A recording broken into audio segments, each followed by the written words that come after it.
Hello,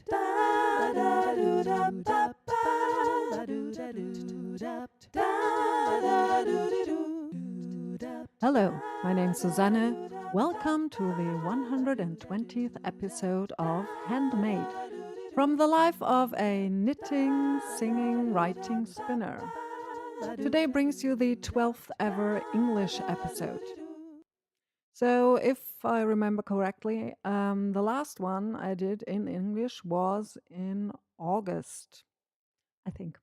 And that would have been right in the middle of summer break, and I would have had all these awesome plans of things I wanted to do. And spoiler, I didn't.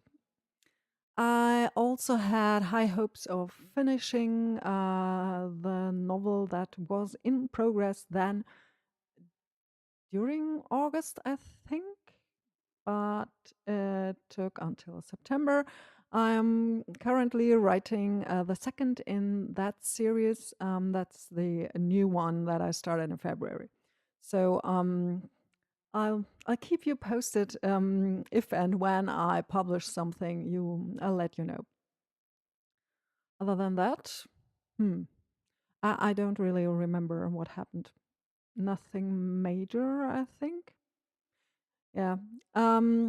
I'd like to keep this whole episode relatively short for an English episode because I'd like to be able to record all of this in one go until my first student is due, which means I have about 90 minutes. So that will be interesting. But don't fear, I can always start recording again another time. So you'll get to hear everything that I talked about in the last 9 episodes. Well, yeah, not all of it, because those episodes are usually between 45 and 60 minutes per episode. And I'm still recording same place without proper lighting, but we're lucky today. It's a sunny day, so it's not as dank and dark as it usually is. And I'm also working on my whole setup with the video and the audio.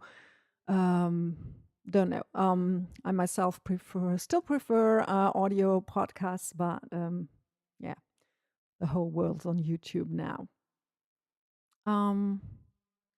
I have this feeling that I'm forgetting something, but I think what I'm forgetting is the usual feedback list, because usually at the beginning of the podcast, saying thank you for all the feedback that I got on Instagram and on Reverie and everywhere. And I usually keep a list where I mention everybody who commented. And I'm really happy that you all like to watch and listen to this, and that I do get feedback, because otherwise it always feels a little like I'm sitting alone in the room talking to myself, which technically I am.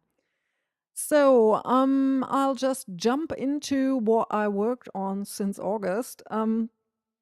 I didn't bring all the projects. For those of you who watched the video, you can look everything up on the website. Usually I have project pictures on the podcast posts in the show notes. I'm not very good at keeping up with my projects on Ravelry anymore. I'm sorry. But I have a few things sitting here right next to me. And what else? I'm starting in reverse order this time, because it turned out that that's easier for me when writing the show notes. That's the whole reason behind it.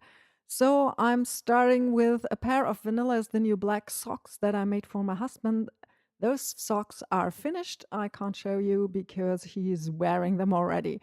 I'm still very much in love with the with Annie Fletcher's sock patterns, and I keep making more. And especially Vanilla is the New Black is a really nice, easy but not completely mindless pattern. I like the fit. I'm actually wearing Annie Fletcher socks right now, but yeah. Then, very big thing, my burgundy Stockbridge cardigan, that is the one I'm wearing right now. And for those of you who listen to this for a while, you might remember the burgundy merino that I spun on the spindle and all the stuff that happened with I dyed the fiber and then the color didn't take and I dyed it again and then it dyed everything pink and then it was felted and then I tried spinning it anyway and I had to spin it on a spindle because my hip was hurting and yeah, finally I still haven't spun it all up, but I spun enough that I could make it into a cardigan. So I'll talk about that a little more later because that was my November project. I did National Knit to Sweater Month again, and yeah, this is the result. Complete cardigan, love it. It's totally soft and fluffy, and yeah, it's pilling already. That's what happens when you use merino. But it fits very well. I love the color, and it turned out very well. The pattern is Stockbridge by Isolde Teague, and it does look a bit not really boring, but plain. But I knew the minute I saw the pattern, I knew that I would wear this to death. It's the fit is really nice. I love the round neckline and yeah, great cardigan. I love it, and I've been wearing it a lot already. And I completed it at the end of November, and now it's December 20th or so. So that's finished. Then I picked up a project again that has been lingering for ages. This is called Spiralsocken or Gum Gum socks. And this is a pair of socks that I'm making from leftover sock yarn. So I have 3 skeins. This one is Lana Grossa Meilenweit Merino. This is Regia in an olive green. And then there's something where I don't even have the band anymore. So I just took 3 leftover sock yarn skeins from, well, balls from my stash, and I'm making a sock. Oh, here's the third one. It's online Super Socke. So this is just a regular German 4-ply sock yarn, and I made this sock. So this is genius because the sock is spiraling around. So you start, as you can see, with a plain rib band. That's like a 2x2, but you can do it any which way. And then you start with the next color, but you only knit quarter of the way around. I bet you could do it with, if you're using 40 PNs, you can do it with thirds as well, I'm sure. And so you have these 3 balls of yarn attached to the sock. So first I'd look for the one, so here I have an end hanging down, and then I just knit along this needle that's like a quarter of a sock, and then I'd have the end here, and then I'll turn it around, and then I knit the next quarter and the next and the next, and so you just go around the sock in spirals. It's a bit tricky at first to not get the yarn all tangled, but I find that if I place the balls on the table with a little bit apart, then I turn the sock just so. It's really easy. The designer herself put the sock yarn into a cookie tin, if I recall, and then she kept turning the tin. as a whole, so that because otherwise, as you turn the sock for knitting, the yarn will get all tangled up. I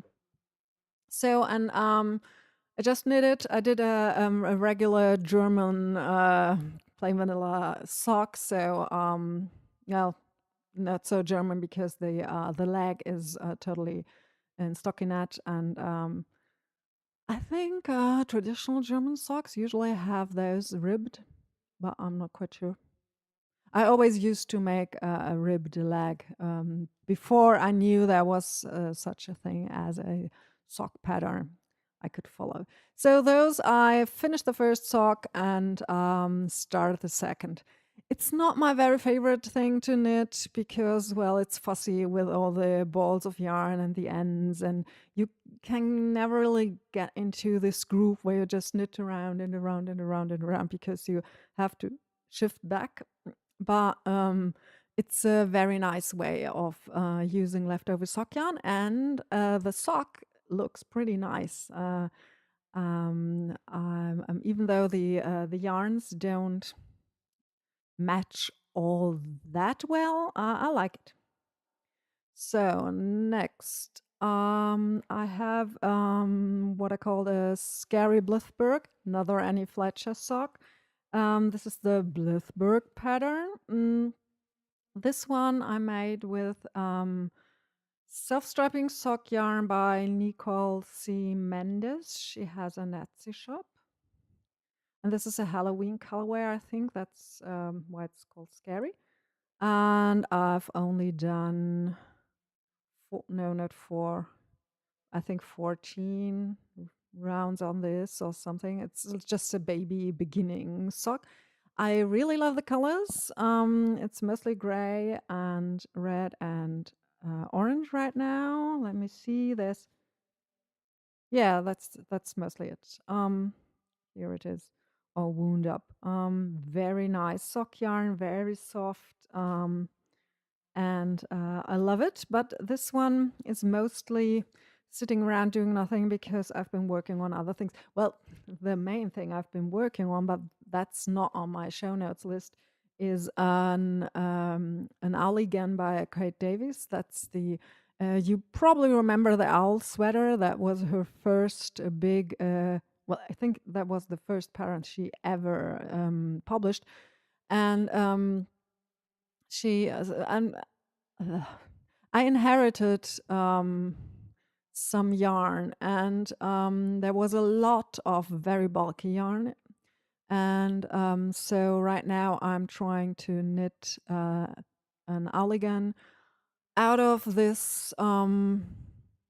Yeah, I'll tell you all about that in the next episode. But it's knitting up really fast. Yeah, it's bulky yarn held double, but I'm not sure if there will be enough yarn. And as everybody knows, when you knit faster, you won't use as much yarn, of course.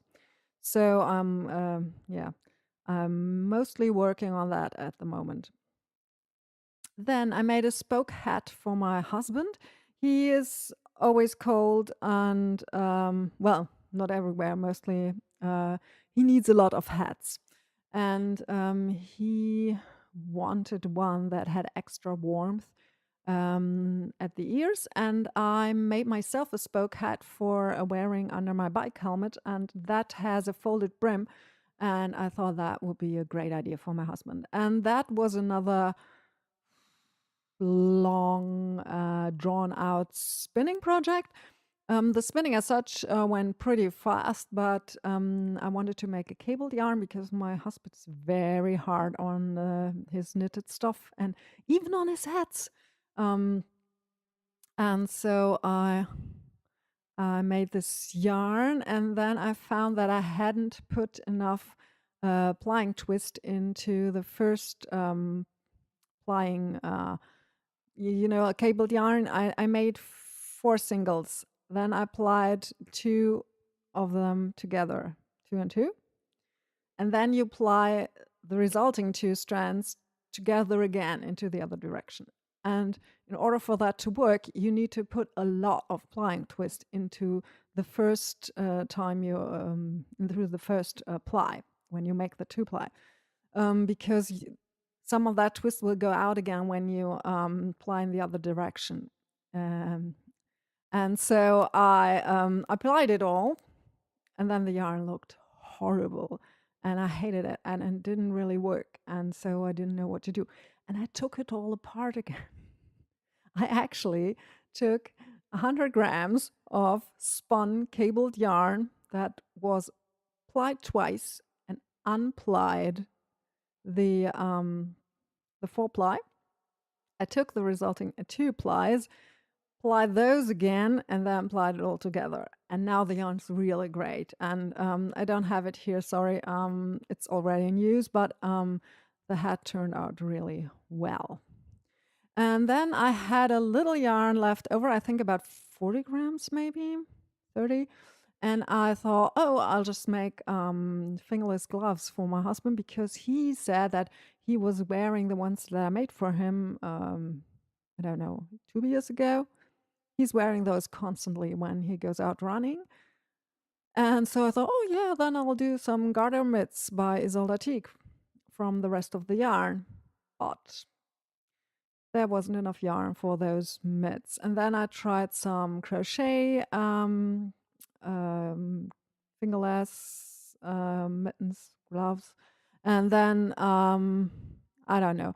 I might try the garter mitts again, but I'll change the pattern so that the cuff is shorter and everything's shorter, because I was using the same needle as for the hat. And so my first attempt looked really, really big. I think I have to measure my husband's hands and then try again and only make a very short cuff. And then I might have enough yarn. I'll see. So that one's in limbo. Do I have it here? I might have it here. Let me see. So nothing to show because it's just the yarn. Ha! Did I say nothing to show? Haha. Here is a crochet fingerless mitt in progress that I should put a picture into the show notes, that I will rip back again because there isn't enough yarn for this. This is the yarn. It looks really nice. I love cabled yarn. I think I have to make much more cabled yarn. I'm reading the current Ply magazine about sock yarn, and now I'm all excited to make all the cabled yarns and crepe yarn and 3-ply and spin for socks again. Which is funny because, as far as I know, I still have some hand spun sock yarn in the stash that I haven't used yet, and then I have a spinning project that has been lingering for, I don't know, at least 2 years. So I pull it out again and again, and then I spin for about 10 minutes and I put it away again. So yeah, not the way you finish projects. So then I made a Kriya out of handspun. That one's finished. I like it. It's a bit wide in the shoulders, so I should have maybe gone down a size, but it fits. I like it. And after a bit of mistake, because I let it sit for some time and I knit something else, and when I came back to it, I just put the buttonholes in, thinking that I knew which side they had to go on. And then when the whole thing was done, I found that I had buttonholes on one side and on the other. Not like in the top part of the cardigan, the buttonholes were on the right side, and on the bottom they were on the left. And for a very short time, I thought about just fudging it, but then I decided, no, I won't do it. I'll just rip it back and knit like half the body again. Mm. Yeah, but that one's finished. It's blocked. It has buttons. Everything's fine. Then I did a cowl. My apparently my program here thinks that cowl is not a word. Um, it's called Wolkig, the pattern. I did that one for my husband again, and I don't have it here. I showed you everything I have, I think. And I think he likes it very much. That one was one where I started from that yarn. I started a crochet shawl for myself. Then I ripped it back. Then I started a crochet cowl for my husband. Then I ripped it back. Then I started it again. Then I ripped it back. Then I started it again. Then I ripped it back. And then I started the Wolkig cowl. And that one I finished. And as I said, gave to my husband. He's wearing it. Everything's fine. I also made a Carbeth cardigan. It's a very nice burgundy. It's from an alpaca merino blend, and that's one of the yarns that I inherited. And it's really, really, really warm. And I had to find out that I really don't like having alpaca next to my skin. It's prickly. So, I don't know, but it fits. I like it. It was very quick knit. So that's the upside of knitting with very, very bulky yarn. But I find it hard on my hands, so I wouldn't want to do it all the time. But yeah. Then I started a crazy tea from leftover yarn from the Gloaming Tide knit along. And that has been sitting in a project bag for weeks now as well, because I'm not quite sure if I really want to do it. And if I like the color combination for that. I mean, the colors go together very well. It's yellow and orange, and a yarn that's one ply yellow and one ply orange, and that it works very well. And but for this pattern that has really crazy stripes that go out like rays, diagonal rays over your body. Um, I don't know if, and then I have 3 colors instead of 2, so I wasn't quite sure how to. So I'm not quite sure about that one. I just started it and knitted down like I have like 2 or 3 centimeters, like an inch. I'm not quite sure what to do with it. I'll see. Then I made another pair of Vanilla is the New Black socks for myself. I used the sock yarn that I got in Bielefeld at the Reverie meeting in 2017. And then I finished a pair of Braymore socks, again, Annie Fletcher. And now I'm wiggling around because those are the ones I'm wearing. So now you get to see the socks that I'm wearing. I took it off. So this is yarn that a podcast listener got me, and you can't really see it. I think it's mostly red, and it's orange, and it's pink, like perfect. It has the usual Annie Fletcher heel. This time it's in a reverse stockinette, and most of the sock is ribbed, and I really like it. They fit well, and now I need to put it on again because it's too cold without socks. So those are finished because otherwise I couldn't wear them. And then I have also made the Gloaming Tide shawl. I participated in the knit along, and that one was really interesting.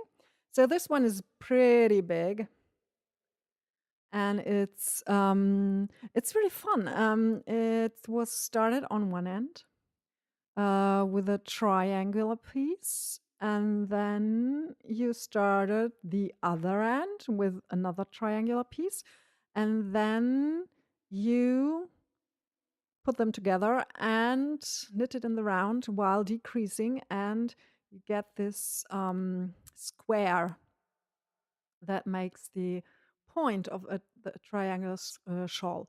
It's really nice. I love the colors. This was designed for a yarn that's speckled with not a lot of contrast, and turned out really great. And I love it. And it's really soft and big and cushy. And I finally blocked it last weekend because I was going to the St. Nicholas spinning meeting. And there's a rule: when you go to a spinning meeting, you always have to take something new. Yeah, well, it's not a rule, and I don't always do, but when I can, I do. So I also did a lot of crochet. I made 2 extra squares from my Sophie's Universe blanket. That's a project that I keep stuffing onto the pile of things I'm not really working on. And then when I don't have any crochet project that I'm working on, I pull it out again and do a square, and then I'll put it back. It's a bit fiddly, and I'm not quite sure if I have enough yarn, and I'm also not quite sure if I really want to make it. So I'm wavering, and I'm not really working on that. I made plans, and I bought yarn for the Sweet Pea crochet along. That is one that's held by Attic24 on her blog. And this time I even got the yarn pack that goes for it. So first time ever, I think, that I bought the yarn intended for the pattern for a crochet or knit along. And I'm really excited. This one starts, I think, 4th of January. And I'm hoping to crochet along while it goes. That is because I had so much fun making the ripple blanket for my son. That one's finished, and I don't even know where he put it, but it's finished. It's up in his room. He likes it. It's all grays, and it's following the woodland ripple blanket recipe by Attic24. And but he wanted all gray, so there are pictures of that blanket somewhere on the blog. And then, yeah, I made that color pooling cowl, but I didn't finish it because then I just frogged it and made a knitted cowl out of it. I spun. I am currently spinning an advent calendar from Steffi's Wolle. I can show you the outer layer.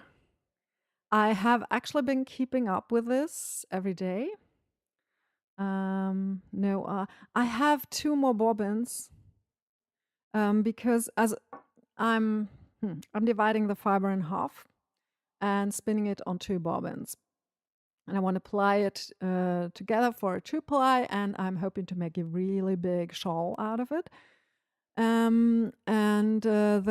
This is a gradient. She has different calendars. There was one that was more blues and cold colors, and this one was called Blossom Dreams or something like that.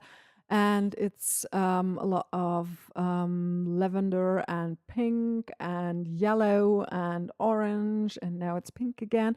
And I'm really loving it, even though I'm not someone who likes pink normally. So I'm not quite sure what's with that, but it's great. And so every day I open my little paper bag with the fiber of the day, and then I weigh the 2 parts out, and then in the evening usually I sit down and spin them, and I'm hoping that that will make my advent a bit calmer and quieter, and I really love it. I did the same last year. Last year I had the 5 grams per day calendar, and I spun that into a 3-ply sock yarn, and this year I have the 10 grams, but it's still taking me about an hour to spin because this time I'm spinning for a 2-ply fingering weight yarn. Then I spun, no, that wasn't spinning. I started to card merino and blue-faced Leicester for the Starry Nights cowl. That's in Tunisian crochet, and I love that pattern. and I wanted to make it, but I didn't have the right yarn. So I looked through my fiber stash and found odds and bits of merino and blueface leicester, and I thought, well, if I put together something of this ugly neon turquoise merino with this black blueface leicester, maybe this will make a nice heathered yarn. I carded it all. I carded the turquoise and black. I need another color that's twice as much, and I have dark blue and black for that. And I'm hoping to spin that all up and crochet that cowl. It will take some time. I don't think that I'll sit down and spin an hour a day after Christmas is done, but we'll see. And then my main spinning project was the burgundy merino for the Stockbridge cardigan. As I said, I spun this on a spindle, and it's really nice. I hated this fiber so much because it was felted and it was so hard to spin and it was no fun, and my fingers were getting all pink and red, and everything was getting pink and red, and I really hated it. And then I wanted to ply it on a spindle as well, and I learned the Andean flying spindle trick for that, but I'm not really good at that. I'm actually really bad at that flying trick, and so when I decided to knit the Stockbridge cardigan for National Knit to Sweater Month in November, I also decided to basically cheat and ply the yarn on a wheel. I don't usually do that, but so I just sat down and plied everything that I had, and then I spun some more and plied on it. In the end, I thought, oh, I'll just start knitting, and then if I need more yarn, I can still spin the rest and ply it. But I have right now these two skeins is leftover yarn, and I'm not quite sure. These might need to be washed still. Yeah. I'll see if my hands turn pink when I handle it. And then here I have another ball of yarn. So these are, so that was interesting. There was a minor technical difficulty. I hope it was minor. And I had to stop the recording and start again. I hope that nothing is lost from what I did. But I don't think so. It looks like everything's there. Yeah, interesting computer troubles. So where was I? Spinning, yeah.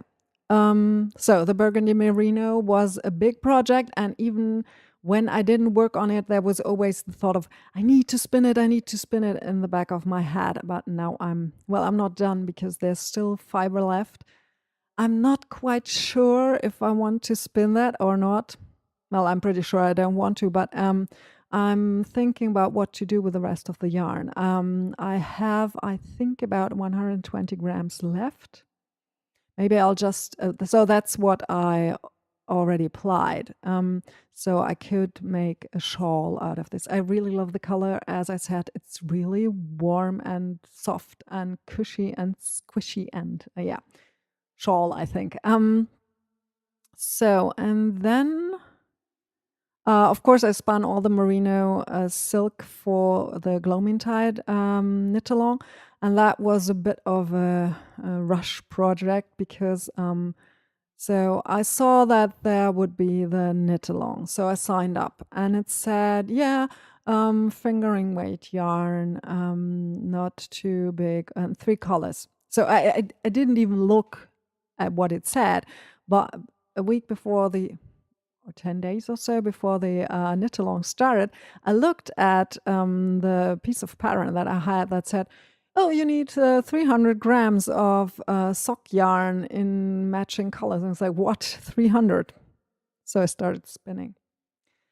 And I spun this merino silk that you can buy at Das Wollschaf, and it's just plain yellow, orange, and red.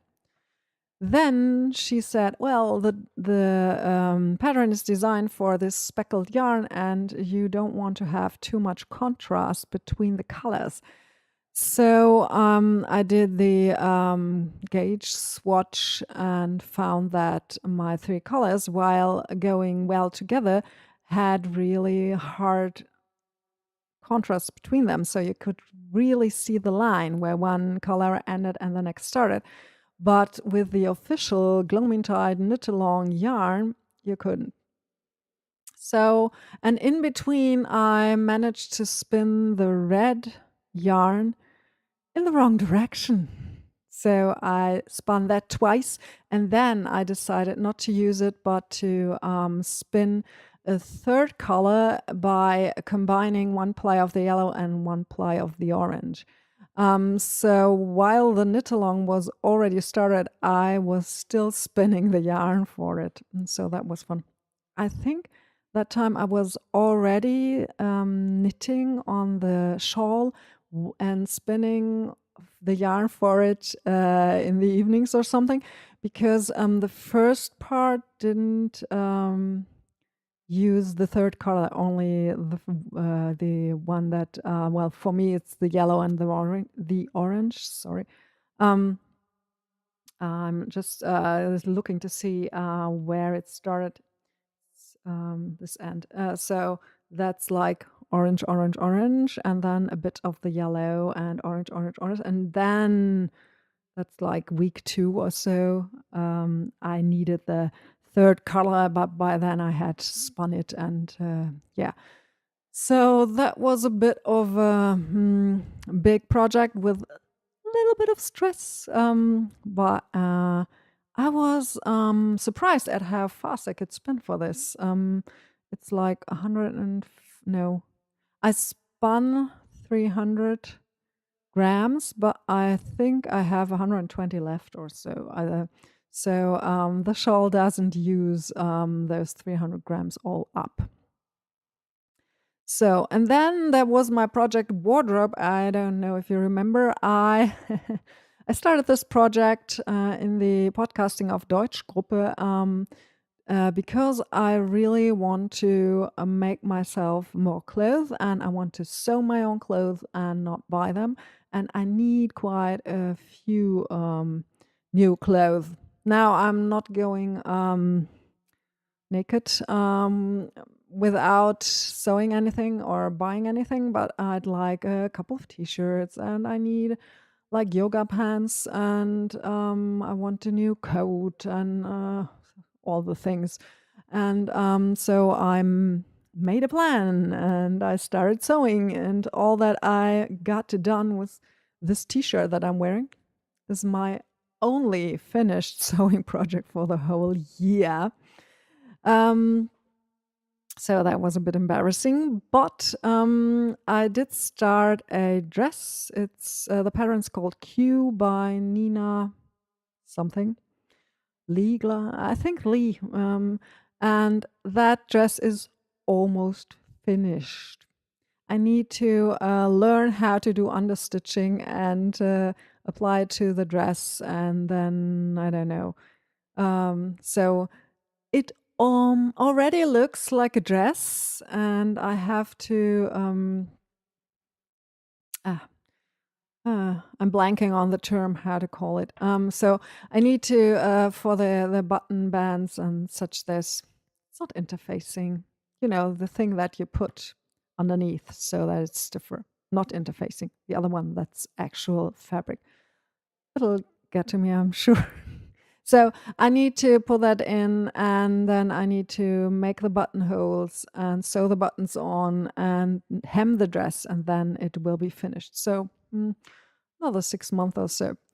And then I finally finished the Alabama Studio top. So that one was finished once before, but I found that yeah, it didn't look right. The neckline was falling open.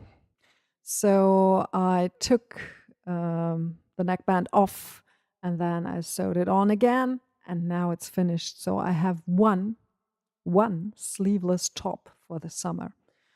Though I have to say right now in winter, I don't really need sleeveless tops.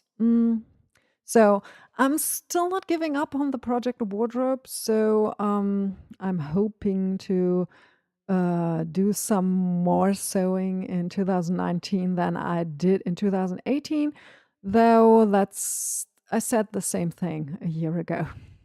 We'll see how that goes. So now I'm getting to the topics that I talked about in the last 9 episodes. First one was summer slump. As I said, I always have big plans, and I have especially big plans before school breaks and especially in the summer. So now here in Bavaria, in Germany in general, we have about 6 weeks of summer break. And during summer break, my husband and I don't teach a lot. There's just a student here and there.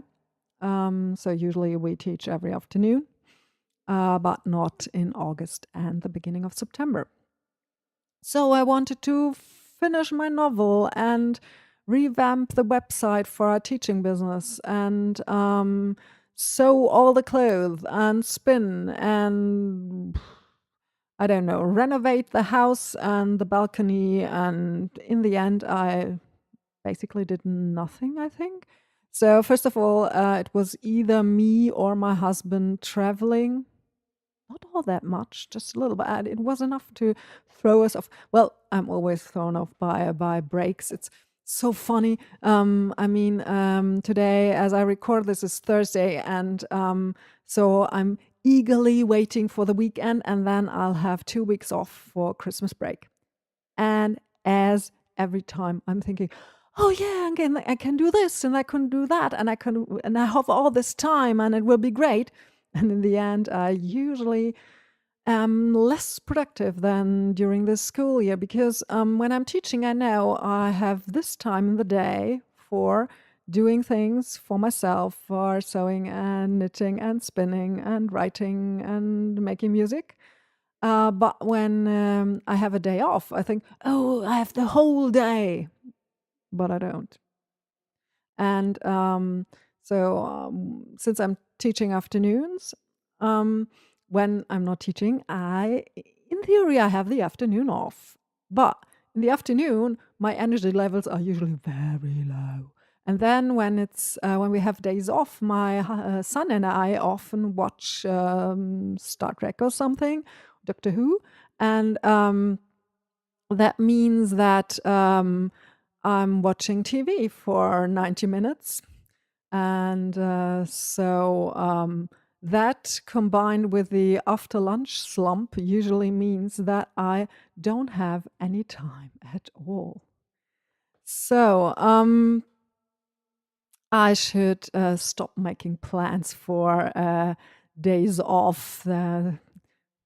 I probably just manage to do just about as much as usual, if that, because I'm also constantly thrown off by every little thing that's different than my routine. Like, oh, it's Christmas, so we have extra special Christmas dinner. Boof, 2 days gone. It's funny, I know. I'm working on it. Every morning I'm reading a chapter in my daily Stoic book. So maybe over the course of a year or so, I'll become more Stoic.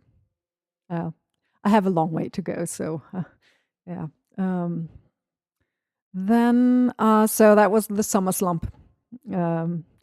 Then episode, what would that be? 102 was the question, spinning with numbers or with feeling?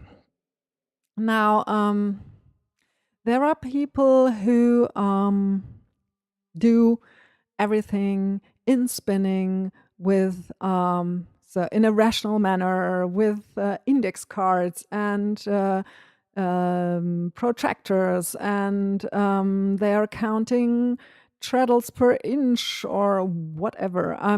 Just at the moment I'm reading Yarnitecture by Gillian Moreno, and she talks about counting treadles and measuring, and all of these things are very good things.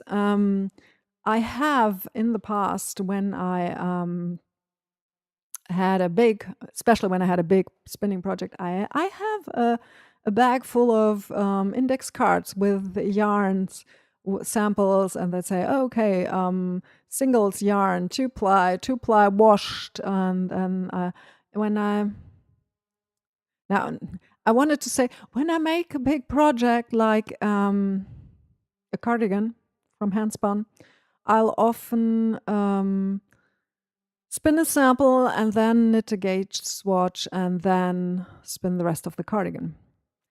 But I have to confess, I'm just about as likely to sit down with the fiber and say, okay, I'm aiming for 3-ply fingering weight high twist yarn. Go. And I do check my yarn in between, but like for the cardigan I'm wearing right now, there is no index card anywhere. And since I was spinning on the spindle, all the whole point of, okay, which ratio am I on, and which, how much pull do I have, and how many treadles per whatever, that's all moot. I mean, I was spinning on a spindle. Nobody has ever suggested to me that you should look at the spindle and count turns. Wouldn't that be funny? And then I started asking around at my spinning meeting. So most of the people there don't spin for specific projects. So I'm a bit of an oddity in that circle, in that I sit down and say, okay, I want to make Kriya by Isolde Teague from this yarn, and I want this to be a 2-ply, go. Most of them just sit down and spin the yarn any which way, and then when they have the yarn, they look what to make with it. And then I asked around in my like virtual spinning group on Ravelry, and people there were mostly, if not all, in the camp of, yeah, I just think about what I want and then I'll spin it, or I don't mind, I just spin whatever the fiber wants to become and then I look for a suitable project. So that was interesting. And I think that method of counting this and measuring that, first of all, it's not foolish to do so, because it gives you a lot of information. Information's always good, but I don't think I could sit down like Rita Bohannon was talking about this in that How I Spin video. Like 1, 2, 3, 4, 1, 2, 3. And the thing is, I do it. I'm a musician. I count everything. And I usually have, every project has a rhythm, of course, but I don't have to count in order to get into that. So I'm thinking that that method of counting and measuring and protractors and index cards and plyback samples, all of these things are very good tools, but you don't really need them. But when you want to teach someone how to spin a consistent yarn, it is, of course, much easier to tell them, okay, spin a sample, keep a bit of the sample in a place where you'll find it again, and label it so that you know what it is. Very important. You think you know, you won't. And then you can refer back to it later. So keeping good notes is always good for information, of course. But it's much easier to teach something like that than to tell someone, oh, just go by feel. I mean, when you're a beginner who wants to hit 3-ply fingering weight yarn, telling the beginner, just go by feel, won't help at all, because they don't have a feeling yet. They can't have. Um, and I remember when I started spinning for special projects, I was so frustrated because nobody could tell me if I wanted a 3-ply fingering weight yarn, what diameter the singles needed to be. And then the way I spin and the fiber that I usually use often results in something that when I'm finished with spinning, it's perfectly 3-ply fingering weight. Then I wash it, it goes whoosh, and then it's like twice as thick. So yeah, that's the thing. When you teach someone, you can't put experience into them by talking. So you need to find a crutch for the experience and the feeling. But I'm not against numbers while spinning. I just found that I don't use them anymore, not often. But I know how, and I think that's a good thing to have that in your toolbox. So, lengthy episode about, do you spin by numbers or by feel? And most of the people who gave feedback, no, all of the people who gave feedback said, oh, by feel. So then I did a whole episode on Kate Davis' book, Handy Woman, and I heartily recommend that. That book is awesome. You probably all know Kate Davis. If not, go look at her blog and designs. She's fabulous. And her husband takes all the pictures, and they are gorgeous. And she had a stroke. I think she was 31. So not a risk patient, very sudden. She had a stroke and she was paralyzed on her left side. And she's still disabled because of this. And ultimately, that stroke led to her become a professional knitwear designer. And she tells the whole story in this book. It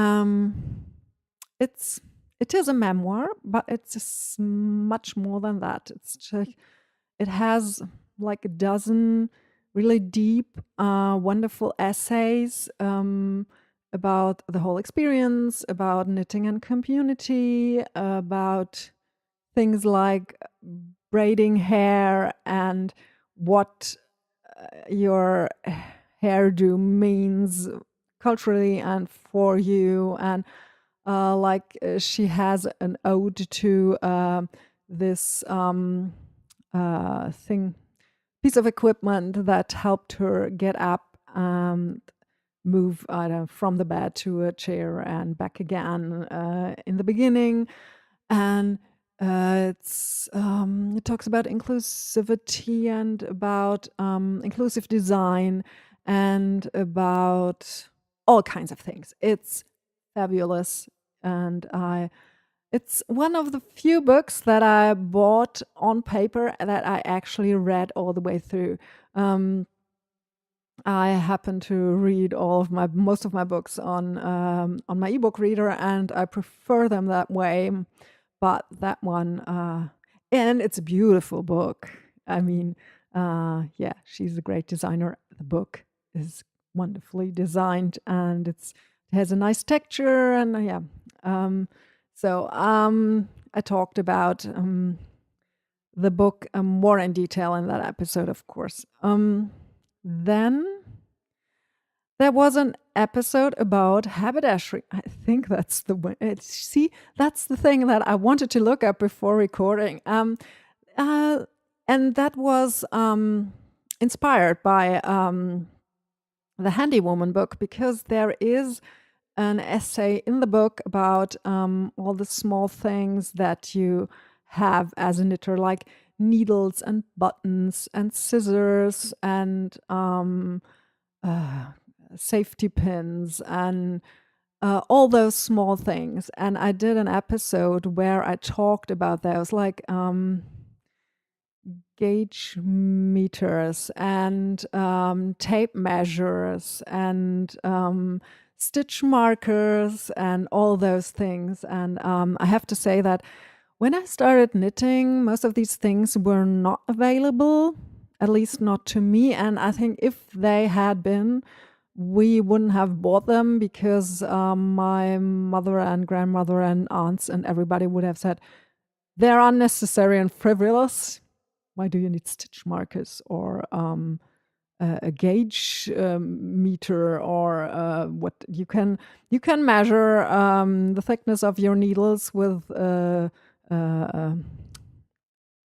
just a regular tape measure. And but I find that those small things bring me a lot of joy, and I have a lot that I use a lot. And for example, I really love stitch markers because they make my life so much easier. Because before I had to count and look at my knitting every third stitch or something. And now when I have like one of these Annie Fletcher socks, I knit around until I reach the stitch marker, then I do an increase. And I have my row counter right there and says, no, this is an even row. Okay, so I don't increase. And then at the end of the row, I'll turn it and say, okay, this time I have to increase. It makes my life so much easier. And I have to say that the one thing that I use probably the most these days is my iPad for knitting. And I remember when the Yarn Harlot included the iPad in her list of gifts for knitters that she used to do in December. I was thinking like, oh, that's a big thing for knitting. But I have to say, I use it a lot for knitting, and especially with the Knit Companion app. And I just found out how to use the linked row counters, and that's so cool. I did it on the Aldigan sleeve, where I had to increase 2 every 7 rows 6 times. And I set up the stitch count, the row counter. Every time I finished a row, I tapped on the counter button and then said, this is row 1 of the third repeat of this thing. I was like, oh, yeah, this is the one where I need to do the increase. And then, oh, this is row 4. Okay, I'll just knit along. And then, oh, yeah, 2 more repeats and then I'm done. It's so cool. I can do the math. And I used to do all of these things with pencil on graph paper. I can do it. I can probably just look at my knitting and tell you which row I'm on, but it's not as convenient, and I really love it. So, yeah, I recommend that you go to that post about the haberdashery, the podcast episode, and look at the pictures, because I tried to take nice pictures of all my small bits and bobs. And yeah, if you want to see any of the projects or see the links for things, you can always go to the original German episodes. And if you go to the blog at creativemother.de it's / yeah, what it's called, categories /podcast. That should give you all the podcast episodes and nothing else. Or you could go on the blog creativemother.de, and then on the right side, scroll down. There's somewhere there's a menu with categories, and then you can choose the podcast, and you get all the podcast episodes. So you don't have to wait through my daily blog posts for what's that? August, September. 5 months of daily blog posts. That's a lot. No, nobody wants that. So then for episode 105, I was so happy about the Handy Woman book review episode that I did another book review about the book In the Footsteps of Sheep by Debbie Zawinski, I think. Didn't make a note. Bad podcaster. This book is really, really awesome, but I found it's hard to get. Well, it's somewhat hard to get. Not for those of you in the US. It's not the cheapest, but shipping to Germany is horrendous. Whoops. I got it years ago. I'm not quite sure. I think I might have ordered it from the UK, but no, I couldn't get it there anymore. But the book is really nice. So what she did was she hiked through Scotland with a really minimalist setup, like very small backpack with a tent and a sleeping bag and an empty tin for making water for tea. And I don't know, no change of clothes, something like that. And she washed her hair in a puddle. And she took not even a spindle, something like a spinning stick and knitting needles.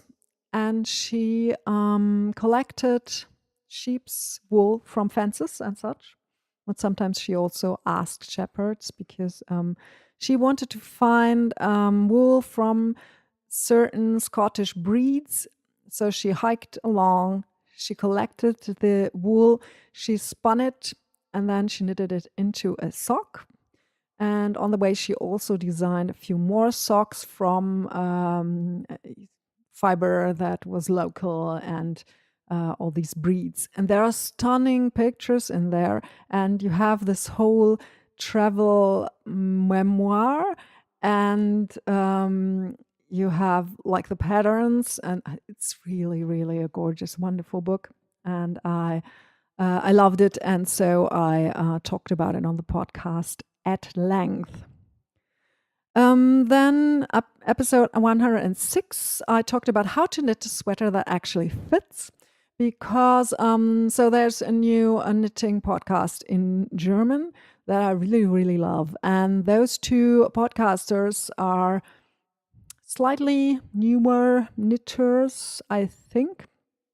So when I started knitting in the 70s, yes, 70s and 80s, everybody was knitting sweaters. But these two were a bit intimidated by, well, a little. I find that a lot of people are intimidated by making a sweater that fits.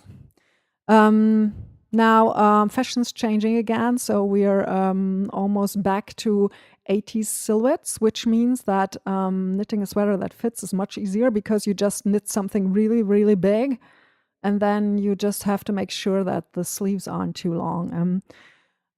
So I talked about how you knit a gauge swatch, and then you wash the gauge. You know that you have to wash the gauge swatch, don't you? And then you measure yourself.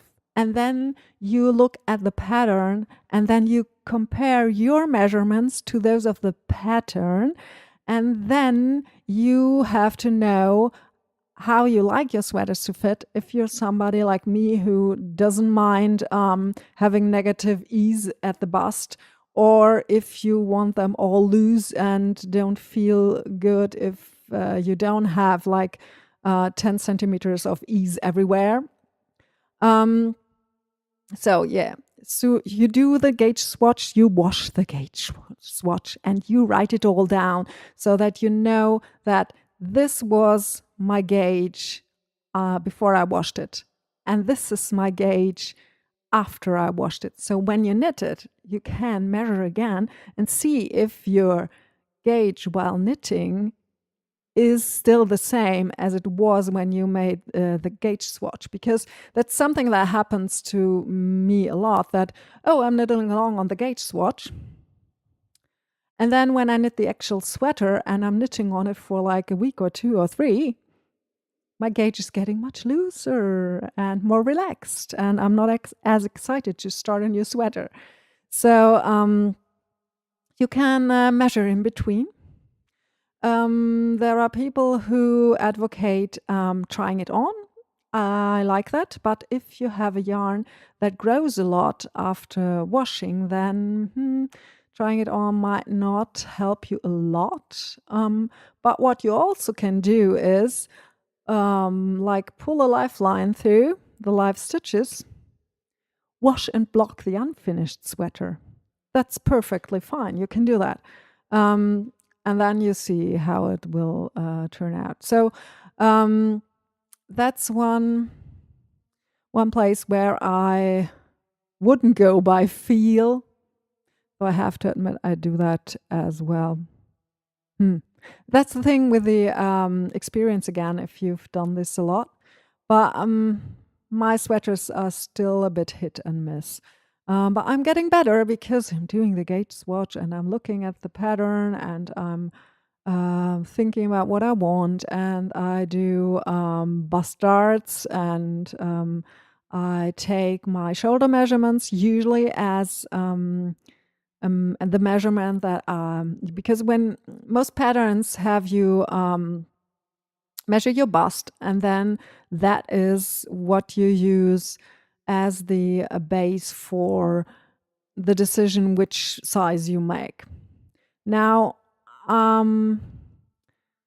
me, that's a really bad idea. For me, it's better to use my shoulder measurement and then to make bust darts to adjust for a full bust in the finished pattern. Other people have broad shoulders and a small bust, so they need to change things differently. So you can't really expect the pattern to know how you look because we are all very different. Like if you have a very long torso or a short torso, or full bust or a small bust or broad shoulders or long arms. You need to take control of your sweater knitting and you need to measure and to think a bit. I know people who do gauge swatches for socks. I don't, because sock yarn is pretty much the same. And if it's a bit thicker or thinner, and my gauge turns out a little, so usually it's no big deal. In a sweater, might show up a little more. Then episode 107 was about the queen of large-scale projects, and episode 108 was ongoing large-scale projects. So since that's basically, those were two episodes about the same projects, I'll just mash them up right now. So the thing was that with the whole National Knitted Sweater Month coming up, at first I decided not to participate for once.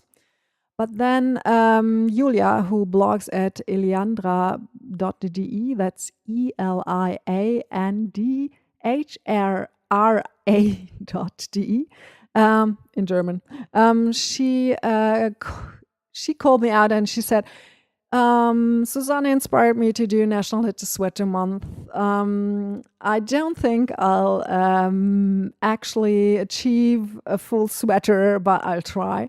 And so since she said that I inspired her, I thought, well, I should do National Knitted Sweater Month again as well.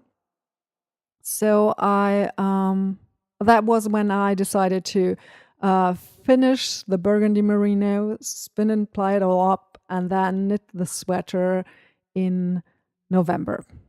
I started a bit late, but ultimately I managed to do it with buttons sewn up. I didn't block the sweater, but the rules state that the sweater has to be finished. It has to have buttons, and the ends need to be woven in, but it doesn't say that you have to have blocked it. I did wash it before the end of the month, but I think it was dry day or two after. Anyways, I even I won a prize even because there are prizes, and if you finish your sweater in November, you're eligible, and it's really exciting. The woman who sorry, English blackout. She contacted me, and she has an F2 shop with really nice fiber, and great. So I didn't expect to win anything, but I knit a sweater in November. Then I also wanted to finish my novel in November, and that didn't happen. I had a late start, and then I was sick for 2 weeks. Not all that bad, but I had a cold that was bad enough that I spent most days in bed not doing anything. And then uh, I kept all my energy for teaching and didn't do anything else. No running, no nothing. I just did the bare minimum of household stuff and teaching, and that was it. And then, so my original plan had been to finish the novel, which would have been like almost 90,000 words, something like that. Yeah, likely. And then I ended up only writing like 15,000 words in November. Really bad. And then I decided to finish the rest of the novel in December, and that's not happening either. So this one will probably turn out to be about 90,000 words or so. And I started it in October. It's slow going. But then just the other day, I decided not to put too much pressure on myself because the pressure wasn't working. So I said, okay, I'll be dividing my goal in half. So instead of finishing this at the end of December, I'll finish it at the end of January, which means I need to write about 1,000 words a day. And and I got a bit more strict with myself. And so this week, I've been making good progress. But yeah, this is always taking so long. It's driving me crazy. But then telling myself, I'll write 10,000 words a day, every day. I can tell myself that and get all hyped up. I'll never do it. So better to be a bit realistic. So that's why I talked about all those large scale projects. I think there was something else in there. I don't remember. And then my last episode already. This has been going fast. December plans, because then once November was over and I had been really good with just knitting on the cardigan and finishing it and being very focused. So then I had all these, okay, I finished the big project, and then I finished the big ripple blanket, and now I want to do all the things. So I started a pair of socks and I finished another pair of socks. And then I bought the yarn for the sweet pea crochet along. And then I bought the, how's it called, Knitting Seasons thing by Kate Davies, because I got a bit of money for Christmas. And I thought, what should I do with it? And then I saw that she has like 2 books in that subscription, so you get a pattern and an essay. I really love those. Last time I was in one of her clubs, I did not take the yarn, but yeah, I got the pattern and an essay, and then and then there's a second book in there about creativity that I'm really looking forward to, because that's a topic that's really dear to my heart. And she was talking about her journal and a bit about her design process, and I love that. I would have gotten the Kate Davies Leuchtturm journal, but then I decided, no, I can just buy a regular Leuchtturm without the Kate Davies logo on it. There's no need to have it shipped from Great Britain for this. So those were my plans. And then I wanted to spin the advent calendar, and that's really, it's so much fun. I love it. And then I want to knit with a yarn, and I want to knit with last year's advent calendar yarn. And then I started to card the fiber for that cowl. I have been wanting to make that cowl for ages. And so when this St. Nicholas spinning meeting came up, this one is once a year. It's like a 1.5 hours by train from me. It's I'm not quite sure if it's in the Alps or near the Alps, but you can see them. It's like, oh, it's beautiful there and it's pretty rural. And so we have this spinning meeting there once a year. And there are a lot of people that I only meet there. I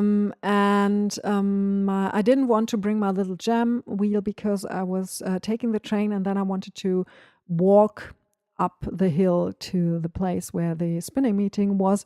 And walking up the hill with a spinning wheel is much easier with the Louis Victoria that has a backpack that I can put on my back.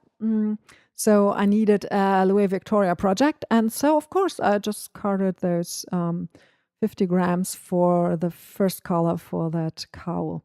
Though I think I need to get better at carding because I have read that spinning carded fiber is sheer joy. It's not when I'm carding it. I'm using hand cards because I'm not made for money and I don't card enough to. I don't want this thing to. I mean, I could probably borrow one. I don't know. I have hand cards. It doesn't take ages. I actually like it.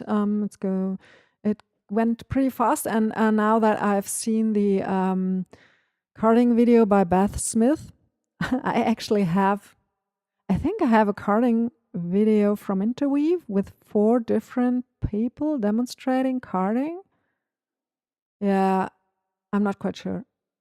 About the Beth Smith that she did for Schacht, that one's was the best. But I think I need to do it more often so that I get better at it. Same thing with everything. So, yeah. Any more December plans? I don't think so. So, I actually managed to talk about everything in 1 hour and 16. Feels like I must have missed something. So, thanks for joining me again today. You can find the show notes for this episode at creativemother.de. You can send me an email at susanne@creativemother.de. You can also support the podcast on Patreon under patreon.com/handgemacht. That's HANDGEMACHT. I am Creative Mother on Reverie. I'm Free Jazz Mama on Instagram and Twitter, and theoretically also on Pinterest. And yeah, thanks for listening. And hoping to see you next time. Happy knitting. Ciao.